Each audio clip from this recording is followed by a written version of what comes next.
आ जाएं, स्वागत है आप सभी का। आज बसंत पंचमी का उत्सव 22 जनवरी, सभी को बसंत पंचमी की हार्दिक शुभकामनाएं। माँ सरस्वती आप पर सभी पर कृपा करे, उनका आशीर्वाद आप सबके साथ बना रहे, मेरी तो यही शुभकामनाएं हैं आप सभी के लिए।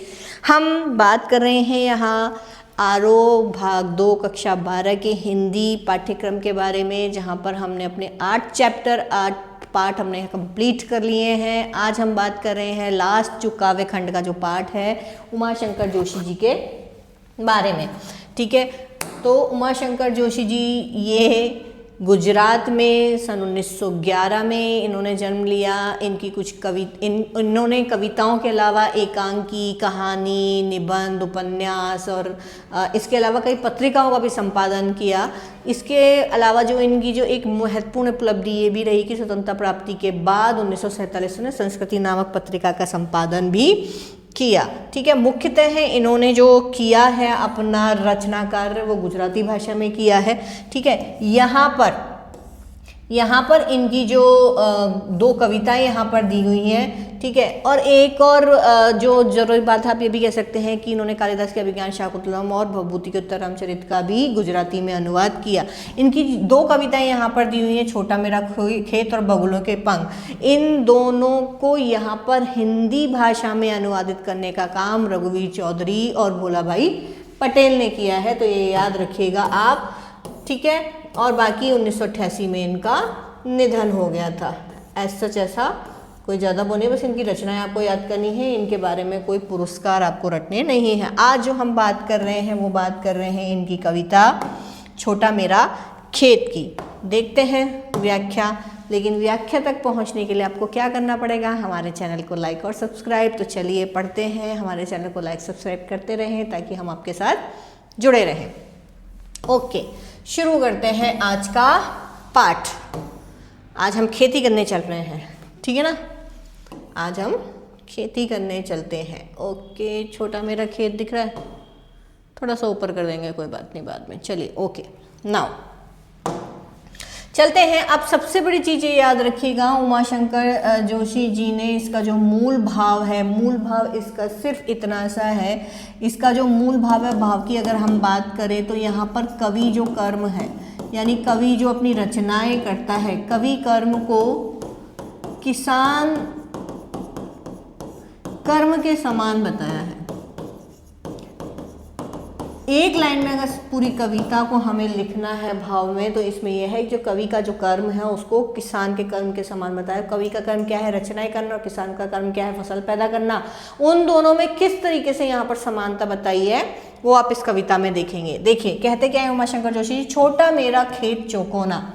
किताब कॉपी लेकर बैठे हैं आप, आपको जो भी समझ में आए नोट्स रूप में लिखते रहें, बाद में आपको परेशानी नहीं होगी। हमारे साथ चलते रहेंगे तो इतनी दिक्कत नहीं आएगी। साथ साथ नोट्स तैयार करते रहेंगे और उनको 2-3 बार भी पढ़ेंगे तो भी आपको सब चीज़ें याद होने लग जाएंगी। ठीक है, तो छोटा मेरा खेत चौकोना। अब वो बोलते हैं जो मेरा जो खेत है कैसा है, वो खेत कागज का एक पन्ना।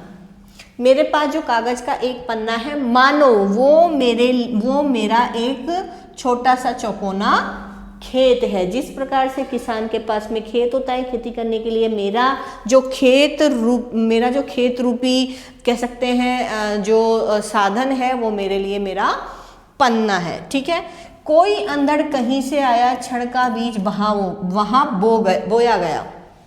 अब चूंकि किसान तो क्या करता है, खुद डालता है बीज खेती करने के लिए। ठीक है, जैसे ही पहली बरसात हो जाती है वो खेती करने के लिए अपने खेत में बीज बो देता है। लेकिन यहाँ पर कवि कहते हैं कि मैं जिस पन्ने की बात कर रहा हूँ, जहाँ पे मुझे कवि कर्म रूपी खेती करनी है, ठीक है, तो उस खेती के लिए क्या किया है, उस खेती के लिए मैं कहीं से बीज ला नहीं सकता, बल्कि कोई अंधड़। अब ये जो अंधड़ है किसका है, भावनाओं का है, विचारों का है।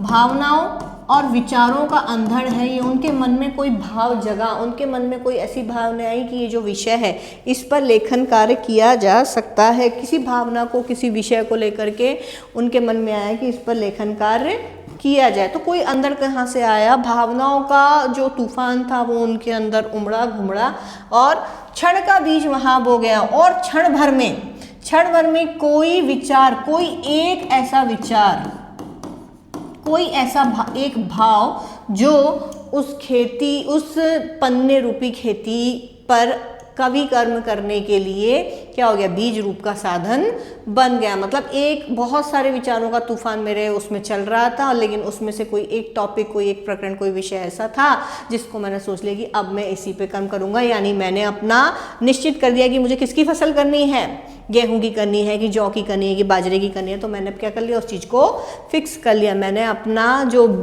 फसल तैयार करने के लिए जो बीज था, जो फसल तैयार करने के लिए जो बीज था, मैंने उसको अब बो दिया है। ठीक है, ये उधर कैसे चलेगा, कुछ नहीं कर सकते उसका। चलिए नेक्स्ट देखते हैं। नेक्स्ट की बात करें तो कल्पना के रसायनों को भी, अब खेती करने के लिए क्या होता है, रसायन यानी कीटनाशक, या हम जो खाद डालते हैं, हम जो कीटनाशक डाल रहे हैं, ठीक है, या हम जो खाद आदि डाल रहे हैं, उनके बारे में यहाँ पर बात की गई है। ठीक है, अब हम जो कीटनाशक डालते हैं या खाद आदि डालते हैं, किसमें, खेत में, फसल को अच्छी करने के लिए। तो अब यहाँ जो उन्होंने एक जो विचार उन्होंने बीज के रूप में निश्चित कर लिया कि मैं इस विचार पर इस बीज को ही पल्लवित करूँगा, या इस बीज की ही मैं फसल उगाऊंगा, या इस विचार के ऊपर ही मैं अपना कवि कर्म करूँगा। तो उसको कल्पना के रसायनों से, कल्पना के रसायनों को पी, कल्पना की खाद आदि को पीकर, या कह लीजिए आप रोशनी, हवा, पानी, ठीक है, खाद, मिट्टी और सबकी सहायता से, ठीक है, सबसे उनको रसायन मिलते हैं, सबसे कहीं ना कहीं उनको रसायनों की प्राप्ति होती है। तो कल्पना के, कवि की कल्पना के कीटनाशक, खाद, उन सब की सहायता से जो बीज था, जो विचार रूपी जो बीज था, जो भाव रूपी जो बीज था, वो क्या, वो निश्शेष यानी कि पूरा का पूरा गल गया, पूरा संपूर्ण रूप से क्या हो गया, वो गल गया। ठीक है, पूरा का पूरा संपूर्ण रूप से गल गया। यानी वो जो भाव था, अब वो भाव अपने आप में सिर्फ भाव ना रह करके क्या हो गया, वो कहीं ना कहीं मेरी कल्पना की उसमें अभिव्यक्ति हुई, और कल्पना के कारण क्या हो गया, वो बीज तो खत्म हो गया। अब उसमें से क्या हो गया, शब्द के अंकुर फूटे। मैंने उस बीज को, उस भाव को क्या दे दिया, वाणी दे दी, उसको शब्दों में पिरो दिया। तो मेरे शब्द के अंकुर फूट गए। जब बीज गल जाता है तो उसमें से क्या फूटते हैं, अंकुर। अब वहाँ पर क्या फूटेंगे, फसल के अंकुर। यहाँ पर इन्होंने उस भाव पर अपनी भाषा की पकड़ बनाई, उसके लिए उचित शब्दों का चयन किया, तो उससे क्या हो गया, शब्द रूपी अंकुर फूट पड़े। पल्लव पुष्पों से नमित हुआ विशेष। अब वो जो मेरा भाव था, वो जो विचार था, जिस प्रकरण पे, जिस बात पर मैं अपने भावों को, अपनी वाणी को अभिव्यक्त करना चाह रहा था, उसमें क्या हो गया, पल्लव पुष्पों से। अब उसमें पत्ते आ गए और पुष्पों से वो सज गया। पल्लव और पुष्पों से मतलब है यहाँ पर उसमें उन्होंने रंग, रस, छंद, अलंकार, ठीक है, जितना भी वो सौंदर्य उसमें लगा सकते थे, भाषागत है या अन्य और जितना भी है, जितना भी काव्य रूपी सौंदर्य वो उसमें लगा सकते थे, उन्होंने उससे उस कविता को, अपने कवि कर्म को क्या कर दिया, सजा दिया है, जिसके कारण वो जो अंकुर फूटा था बीज का, वो ऐसा लग रहा है कि अब वो एक अच्छा सा पौधा बन चुका है, उसमें फूल और पत्ते सब आ चुके हैं। नमित वो झुक गया है, ठीक है, पत्तों और पुष्पों के कारण क्या हो गया, वो थोड़ा झुक गया है, जैसे उसमें भार आएगा डालियां झुक जाती हैं। ठीक है, अब आगे चले, पहले काला पीला हटा देते हैं अपना।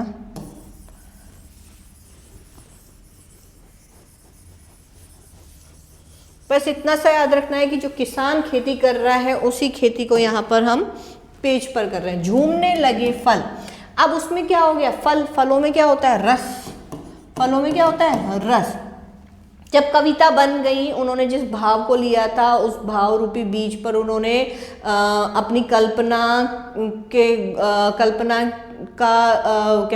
का सहारा देकर उन्होंने उस भाव को शब्दों में पिरोया, शब्दों को इधर उधर लगा के उन्होंने रस, छंद, अलंकार सभी में उसको बांधा, जिसके कारण क्या हो गया, शब्द रूपी अंकुर जो फूटे, उसके बाद वो पौधा पत्तों से और फूलों से लद गया। ठीक है, अब झूमने लगे फल, अब फल आ गए, फूल आ गए, तो उसके बाद क्या आएंगे, फल। फल यानी अब कविता पूरी हो गई, कविता पूरी हो गई तो उससे क्या मिलेगा? आनंद। आनंद रस, रस का मतलब यहाँ पर आनंद से ही है, ठीक है। अब कविता पूरी हो गई तो उसमें क्या लगने लगे? झूमने लगे फल, मतलब कविता पूरी होने के बाद में उसमें रस का प्रवाह भी उतना ही हो गया। और रस अलौकिक है, उस कविता में क्या है? अलौकिक रस है जो कहीं भी देखा नहीं गया। अमृत धाराएं फूट रही हैं उससे। जब हम उस कवि कर्म को सुन रहे हैं, कवि कर्म को देख रहे हैं, ठीक है, या सुन रहे हैं या पढ़ रहे हैं, तो उससे क्या हो रही है? हमें ऐसा लगता है मानो हमारे जीवन में अमृत घुल गया है। रोपाई क्षण की, यानी उस बीज को रोपने में या उस कवि कर्म को करने में या किसान के द्वारा उस खेती के कर्म को करने में, बीज को रोपने में तो थोड़ा सा टाइम लगता है, क्षण।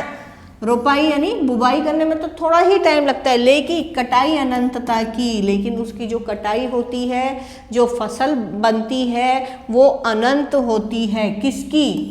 कवि कर्म की। कवि कर्म की जो कटाई है वो अनंत होती है, लुटते रहने से जरा भी कम नहीं होती। एक काव्य, एक रचना जब अपने आप में पूर्ण बन करके आ जाती है तो वो कालजयी होती है, वो समय से परे होती है, वो बंधनों से परे होती है, देश काल की सीमा से परे होती है। उसे किसी भी वर्ग का व्यक्ति पढ़े, उसे किसी भी देश का व्यक्ति पढ़े, किसी भी भाषा का व्यक्ति पढ़े, किसी भी समय पढ़े, किसी भी काल में पढ़े, 2 साल बाद पढ़े, 4 साल बाद पढ़े, 400 साल बाद पढ़े, लेकिन वो कविता जितना भी लुटेगी वो कभी भी उसका जो रसास्वादन है, उसकी जो भावनाएं हैं वो कभी भी खत्म नहीं होंगी। रस का अक्षय पात्र सदा का छोटा मेरा खेत चौकोना। रस का अक्षय पात्र, क्योंकि अब अगर हम किसान की बात करें तो किसान की फसल क्या है? किसान की फसल एक समय के बाद खत्म हो जाएगी, नष्ट हो जाएगी, समाप्त हो जाएगी, कहीं ना कहीं उसका उपभोग कर लिया जाएगा तो वो दोबारा वहां से वापस नहीं आ सकती। एक बार ऐसा नहीं कि हमने जो खा लिया उसको हम दोबारा खा लेंगे, निकाल के रख दें फिर हम दोबारा खा लें, ऐसा नहीं होता। तो जो किसान का जो कर्म है, अर्थात उसकी जो फसल है वो समय के बाद कहीं ना कहीं समाप्त हो जाती है, उसकी खत्म होने की निश्चितता है। लेकिन कवि का जो कर्म है, कवि का जो भाव है, जो उसने कविता के रूप में आपके सामने रखा है, उसके द्वारा जो फसल पैदा हुई, उसने भावों को शब्दों में पिरोया, उसको नियमों में बांधा, उसको अपनी कल्पना के रसायन से बड़ा किया और उसमें फूल आए, फल आए, पत्ते आए, ठीक है।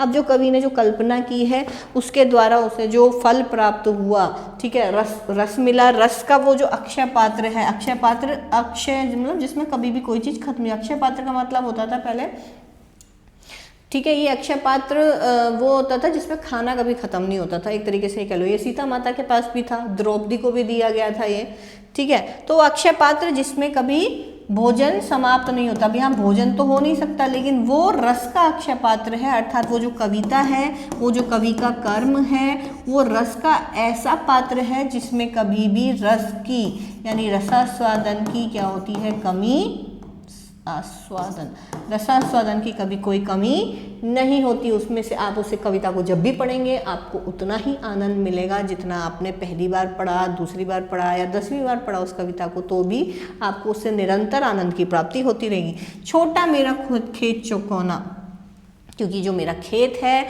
वो चौकोर रूप के एक खेत की मेरा जो पन्ना है, जो मेरा कागज है, वो एक छोटे से चौकोर खेत के समान है जिस पे मैंने अपना कवि कर्म किया है। वो किसान कर्म और कवि कर्म को यहाँ पर बस तुलना की गई है, बाकी कुछ नहीं है। अब सिर्फ और एक चीज़ और याद रखनी है, पहली बात तो तुलना, दूसरी चीज़ ये है जो किसान का कर्म है, किसान की जो फसल है वो एक समय के बाद खत्म हो जाएगी, नष्ट हो जाएगी, लेकिन कवि का जो कर्म है, कवि ने जो फसल बनाई है कविता रूपी, वो कभी भी खत्म नहीं होगी, ठीक है। तो ये याद रखेंगे आप, बहुत सिंपल है।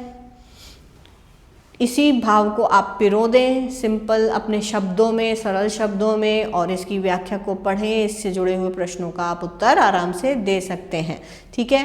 बने रहिए हमारे साथ। हमारे चैनल को क्या करना है, आपको लाइक और सब्सक्राइब करते रहिए, पढ़ते रहिए। माँ भगवती सरस्वती आपके ऊपर कृपा बनाए रखें अपनी, ठीक है। चलिए, बाय बाय।